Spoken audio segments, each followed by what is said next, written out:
प्रेरक कहानी। कुछ भी बोलते समय ध्यान रखें, मुंह से निकले हुए शब्द वापस नहीं आते हैं। 3 वर्ष पहले एक व्यक्ति ने गुस्से में संत का अपमान कर दिया। अगले दिन वह माफी मांगने पहुंचा। संत ने उससे कहा, नगर के बीच में पक्षियों के पंख रखाओ। गुस्से में बोले गए शब्द दूसरों के दुख पहुंचाते हैं। गुस्से की वजह से हमारी सोचने समझने की शक्ति कमजोर हो जाती है। इसी वजह से काफी लोग गुस्से में ऐसे शब्द बोल देते हैं जिनके लिए बाद में पछतावा होता है। लेकिन मुंह से बोले गए शब्द वापस नहीं आते हैं, इसीलिए बोलते समय बहुत सतर्क रहना चाहिए। ये बात हम एक लोक कथा से समझ सकते हैं।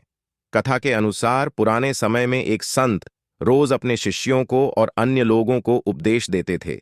गांव के अधिकतर लोग संत का बहुत सम्मान करते थे, लेकिन कुछ ऐसे भी थे जो संत को पसंद नहीं करते थे। एक दिन संत से जलने वाला व्यक्ति उनके आश्रम में पहुंचा और सभी लोगों के सामने संत का अपमान करने लगा। लेकिन संत ने उसे पलटकर कुछ भी नहीं कहा। जब वह व्यक्ति बोलते बोलते थक गया तो चला गया। गांव के लोग ये देखकर बहुत दुखी थी। संत ने अपना प्रवचन फिर से शुरू कर दिया।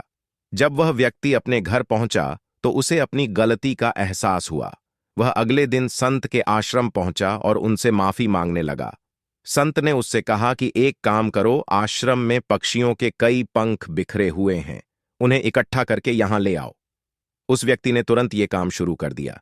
कुछ देर बाद वह पंख लेकर आ गया। संत ने उससे कहा कि अब ये पंख अपने नगर के बीच में रख आओ।